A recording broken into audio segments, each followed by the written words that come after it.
ụtụtụ ọma nọ anyị abatago live na oge awa nke eziokwu nke ọ bụ mụnwa bụ Ogbuefi EZE-ANA Ugochi tubelu na-anọ n'isi ya. Anyị bịara n'ụbọchị tata anyị nọ n'isi ihe anyị ji bịa n'ụbọchị tata bụ ka anyị kwuo okwu gbasara alụmdi na nwunye na ihe ị kwesịrị ịma bifo na-abanye na alụmdi na nwunye n'ebe nwoke ma ọ ebe nwaanyị nọ.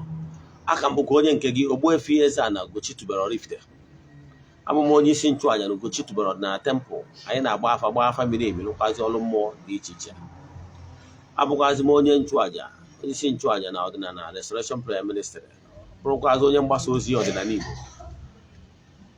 My mission is to help people live better life. N'oge awa nke eziokwu a akụwaghị isiokwu anyị ji wee bịa. Ihe niile ị kwesịrị ịma bifo ịbanye na alụmdi na nwunye na ihe ị kwesịrị ime ma iwu nwoke ma iwu nwaanyị ka ị wee nwee ike inweta the right person and ka ị ghara ịkọwata na emesịa. Nke ahụ nke mbụ, ndị na-ajụ anyị ma ọ bụrụ na ị na-anụ my voice, you can write the voice okay now, so ka nwee ike nwaanyị dị maka na anyị nwebu technical issues before. Nke ọzọzi bụ ihe m chọrọ ịkọwa bụ ọ bụrụ na isonye na anyị na-aja isonyeghị na aja a na-achụ n'ọnwa June a, kwadokwa na ị nwere ike isonye na nke ọnwa July nke na-ebido na June 6th. Nke bido na June 6th ọ ga-last for 14 days. On the 19th ka anyị ga-achịkọta ya. Anyị ga-egbukọ ebunu wee mesara aka ụbọchị anwa. Then ka ahụ ihe ọkwa ị kwesịrị ịma, ọ bụrụ na ị chọrọ ka a gbara gị afa miri emi ma ọ bụ rụọ ọrụ mmụọ ọbụla, ma ọ bụ na ị nwere ihe ị chọrọ ịjụ na nkụzi a nkụzi taa ma ọ bụ ihe ndị nkụzi gboo, send ya message na WhatsApp 08057837672. Afọ ị ga-eji nwetakwa m na social media bụ Ogbuefi EZE-ANA Ugochi tubelu. Ị ga-eji enweta m na Facebook page, ị ga-eji enweta m na Instagram, ị ga-eji enweta m na YouTube, ị ga-eji enwetakwa anyị na TikTok. So n'isiokwu anyị ji wee bịa n'ụbọchị tata bụ alụmdi na nwunye bụ something be very unique or something na-eme na mmụọ, or spiritual bonding. So don't take it so light. If you are looking for a partner, what you must do, ihe na-agaghị ime bụ ihe ndị a na-achịkọwa. Don't more emphasis on physical look. Yes, physical look is important, mana ọ ka bụ secondary. The primary thing is you must do one, look for compatibility, physical, that is character wise. Ya bụrụ na ọ bụrụ na iwe na-adị positive, let the person be somebody dị kwa positive. Yes, as I am now, I believe in karma. So whoever it must be with me must be only believe in karma, remain no positive. O nwere ndị will go on, a life is full of negativities. So such a person will not be good for somebody like me. The same thing with you. So check somebody gị na ya nwere so a lot of things in common. Ka ofu nke bụ spiritually, ọ ga-abụ onye gị na ya nwere a lot in common. Ka mmadụ ịbụ nwoke na-anụ nwaanyị, ọ bụ na ịmaghị na mgbe ọ bụla ị na-anụ nwaanyị na ị na-anụ both entire ezumezu. Ọ na ịmara? Yes, ị na-anụ both all her entire ezumezu. Ọ ihe na-anụ.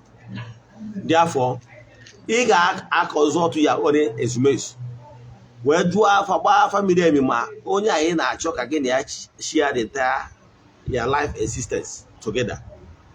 Ma ezumezu gị na ihe so gị nụ na nke soyenụ a ga-work with harmony. Maka ọ bụrụ na ha ga-work with harmony, ha ga-ejikọ aka ọnụ wee bulite. Ifu na a ga-enwe nnukwute agam n'iru na ya bụ alụmdi na nwunye. Mana ọ bụrụ na ihe so gị na ezumezu gị na ndị nke so nyanwa anọ in the same harmony, a ga na-enwe crisis. Example ka mmadụ ofu atụ one of my friends jụrụ m some time ago. Ọ sị m na o nwere nke friend na ya nwere and ya chọrọ select from one of them. Ọ sị m mana the first one na ya likere ọfụma karịa onye the second one. Ma that first one na ihe a na-enotice na ede eme bụ na ọ na-abụ that first one na visit ya nje ahụ ebido na-ajụ ya na shop. Even though ọ ga na-ana ya ga na find it difficult inweta ego ya enye. Mana the second one visit here agara eleta ego a na-abịa ghọtara ya. Ihe nnachi weta ebe abụrụ na last first one dị bad, kama na o nwere ike ezumezu, o nwere ike ọ bụrụ na ndị ọgbanjie ka e nidiri ka akwara ibu, o nwere ike ọ bụrụ na ezumezu si enu ka e nidiri ka emere 1 or 2 ghọtago. Mana ọ bụrụ na ị meriri ya, gị na ya na ndị nke gị nwere ike ha ma nọ in agreement for upliftment ghọtara ya. Ebe ọ bụrụ na enwere 2 fighting, 2 elephant na-anụ ọgụ, ịma na ahịa ha nọ na nsogbu. So ihe ndị a ka ị kwesịrị nwata nwaanyị akịta nwere ike ọ hapụ this guy jekwa another guy, nwere ike ruo na be that guy na-eleta ego ga na-abịa ghọtara ya. So mgbe ụfọdụ ezumezu so mmadụ ka ị kwesịrị ịdị sure na ndị a so onye abata na mgbe gburugburu a nwere ike ịsọ na ndị dị etu a na ndị dị etu a adị anụkọ for a reason. Yes, enwere ike mgbe ụfọdụ ịbata na adị anụkọ ndị gboo ji mie ewu na nwere ike mmụọ si na be ndị a na be ndị a adị erikọ, adị enwe harmony. Mgbe ọnwụ na aja amụrụ enwe crisis, and ọ ya batakwara Chukwu oke ji wee gwa ụmụ Israel na ha nụ na ndị mba ọzọ, that is another tribe. Yes, adị m ekwu na onye Igbo na ị nwere ike ịnọ nnata, ị nwere ike, mana ihe dị mkpa bụ ka ọzọ ọtụ ụmụ mmụọ si be nna nke nwaanyị na-achị ịnụ na mmụọ si be nne gị agha wọkwụ harmony. Maka na example, mgbe a na-agba nkwụ nwaanyị, mmanya ha agbanyere gị, nna gị gbanyere, si oje gosi n'ihe ikwu na ibe gị, onye ahụ dị climax of education. Mgbe ahụ gbara ọmasị oje gosi ikwu na ibe gị, onye ahụ ya bụ di gị ichuzu ikwu na ibe gị na-ene anya, iburu mmanya ahụ igbuchie ya ruo ebe anwa, ịṅụrụ mmanya anwa wee bie nke nwoke. Ọgbụgba ndụ ka mmụọ so gị na mmụọ the 2 families na-enwe at that point in time. Emesizie ewere obi aṅụrị tinye ego na kọpụ wee na wee chigazie back to nna m nwa, o wee so nsogbu na wee gọọ ọrụ n'ọfọ. Ụnụ ga-ama ozuzu eke, ozuzu orie, ozuzu afọ, ozuzu nkwọ. Na afọ ọ na-agụ ọ bụ na oge ete na aka na-aga enwewe ụmụ nwa di ya na ga-esi na dafe union wepụta. So mmụọ so nwaanyị na-eso ya aka ije eji. So ọ bụrụ na mmụọ asị nwaanyị gaa ije edi bezie n'obodo ọ bịara, ọ bụrụ na ngwuru ọbịa na mmụọ onye na ya na ebe a na-agbawo, kedu ka a ga-esi nwe harmony na the marriage? So whenever you are contemplating marrying somebody, whether nwoke ma ọ bụ nwaanyị, kaba arụ fụ na ejuru ese ma mmụọ so na ya, ọ ebe ọ ga-aba anụkọ enwe harmony, agamniru adị, ogologo ndụ adị, ọmụmụ adị, ụba adị. It takes some certain things for granted. Say love asịrọ. Onwe ndị bịa na be m the other time, gịnị problem nke nwaanyị mgbe ọ na-achọ ịnụ nke nwoke, asị ya nọ na ha bụ SS, ọ sị na love karịrị ihe niile ya reject in Jesus name. Agha amụ sekụla na amụọ na sekụla. Ruo ụbọchị akpọta nwatakịrị a na-asị m na ọgbanje ka lọd, sị na ọ bụrụ ọgbanje, sị kpọrọ nwa jebe ụlọ ọgwụ na sekụla. I give them money ịkpọ nwa wee ju ụlọ ọgwụ maka na ama na ihe na-enye nsogbu that secular ọgwụ. So the family are going to crisis, you take care of a secular. So some certain things don't overlook, don't say na love carry, no one here love carry. When you are looking for a partner, look for someone you can trust. Trust is higher than love. Yes, a lot of things can make you love somebody. You can love somebody not a winner or not a ego. When you love somebody, this guy, I love this guy so much because all the good. But I love what this lady because her physique is okay and they make it not all polena. And when more than money than you when you love somebody because of what we are gaining or what we are about to gain from the person. And I can tell you when that thing stop coming, you will dislike the person. So love is as a result of what is you are sharing with the person. So I don't consistent manner. Trust is somebody that naturally on your own. You know that this person is somebody you can trust, and this person can never betray you. So look for someone you can trust, because once you trust somebody, naturally love follows.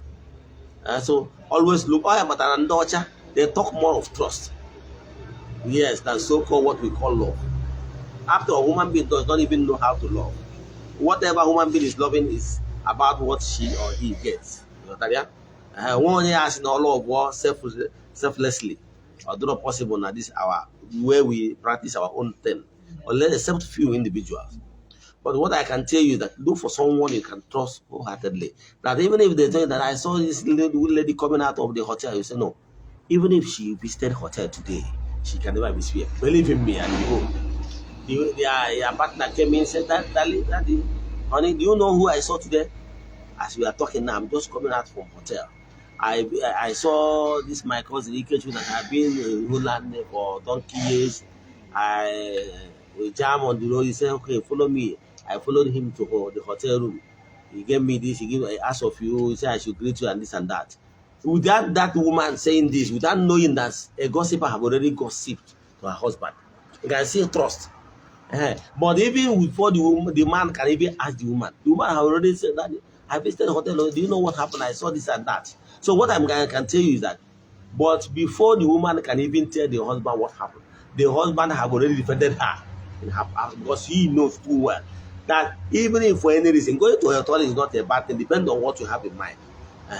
So that even if his wife visited hotel, that she will never misbehave, and that's what is exactly what happened. So what I can tell you, look for someone that can trust to that length. Because or if you get a bad partner, it can make you your shatter all your plan, lifestyle. It can crumble, everything can crumble about you. Because the stigma and the heartbroken of being failed or whatever, failed disappointment or marriage or whatever, is so heavy. It's not everybody can easily, it will change everything about you. When you experience broken marriage and whatever, sometimes some people it affect their reasoning and mentality and everything. Because sometimes some people they'll find it difficult to trust again, especially when we are so hot and disappointed. So for that reason, I would not like you to experience such. So some people experience such because of not doing the right thing, what they should have done, maybe because of their ignorance. So for your own good, before you talk about I love Priyanka, try to do the needful. And the needful is one, check the physical compatibility, then check the spiritual. It's not all about only two of you, but consider the exumates that follows who he and she. Because in case you know that the two exumates follow you and her, agrees to work in total harmony and upliftment of the family. A ga-enwe ọmụ, a ga-enwe ụba, a ga-enwe ogologo ndụ, ihe ọma dị iche iche ga-esi ya. Mana ọ bụrụ na the two listen ezumezu are working in negative directions, the family will never find peace. So onya of ihe ga-agba mbọ is very important because what in a family exactly onya ihe asuenu ọ ndị nwere ike chụrụ aja ọ ndị ọgbanje ndị yowo ndị a ga-echukwacha ha ga-enwe udo. Ihe ndị a ka ị nwere ike ime ka ị ghara ịbanye na ịkọta ọtụtụ ndị mmadụ ndị banyegoro na-akụ ụbọchị taa. Eneghakwana anya ime nke bụ eziokwu na imesia ya mara ihe ị chọrọ, chụbarụ ndị otu aja, chụbarụ ndị ichie, gwa ha nye gị onye bụ nwunye gị, nke bụ eziokwu ha ga-esi oru ma ọ pụtara gị ya. Mana ịbụ n'ụzọ si ka ijiri aka gị yuzuo ya own intellect wee determine ụdị chọrọ, because you might be looking at the physical, but what is the inside, the exumates that follows them, whether it will match. Get a man where your friend, yes, too close, but two of you are not compatible for marriage. You understand? So all those things are keep us reaching. Water. A woman told me he had dear Gabiga, Macanon, and this man was doing well, very well, before he married her. Today, everything have come. A man is doing very well before he married you. Some men, they will never forgive you. They will always have these grudges against you. That he was doing well, that some of them can even call you a witch. Even the guy, because that their brother was doing well, they also say somebody this a witch. In a combo. But actually, you are not a witch, true. Yes, you are not a witch. The only thing is that as soon as you sogi and they care, they want to harmony. Naturally, when you go on, no other compatible, or maybe no name who knows because some move for the oh, you can walk up on your why I'm doing them. Then move for any drika and don't assault one out. But then I remember what a man told me the other day, that he don't really know why sometimes suddenly hate the wife. Or go on with him, I am. Yeah, what he says, no sorority more, no shit, no. But naturally, if you stay and if you lose in there, on your test, yeah, that natural likeness or love, only would never know. not vanish overnight. You understand? So sometimes it happen like the way like that because now someone why beginning. I'm not totally on the million from both sides. Console, yeah. Then when any remedy, now sort all those spiritual problems, now again what harmony. More than entirely. Now there is means. Example. Oh well one a na-agba afịa wando wee bụ na anyị na nwoke a nke bụ eziokwu na dị nwoke na nke nwaanyị n'ihe so nke nwaanyị that is n'ihe so nwoke ama work in harmony at all. Yes, nwoke nwe onye ọrụ nwaanyị nwe onye ọrụ mana ndị so nke nwaanyị na ndị nke so nke nwoke ndị nke so nwaanyị ekwetara na ha ga-adị submissive to ndị nke so nke nwoke. So therefore there nothing like marriage.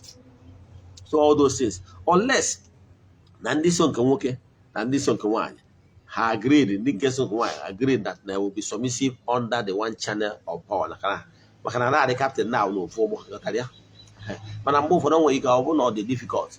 And once you go against that, there will be crisis at the end of the day. In the nature video, you got on my YouTube channel. You got watch this video full. Watch and Ogbuefi EZE-ANA Ugochi tubelu. Back in what na YouTube. Ogbuefi EZE-ANA Ugochi tubelu oraifite ka enweta na Instagram, ya ka enweta m na TikTok, ya ka enweta m na Facebook page. Ọ bụrụ na ịchọ ka alụ ọrụ mmụọ dị omimi ma ọ bụ gbara gị family emi, send them message 08057837 670. Ya gazie na of nature video to sari and ya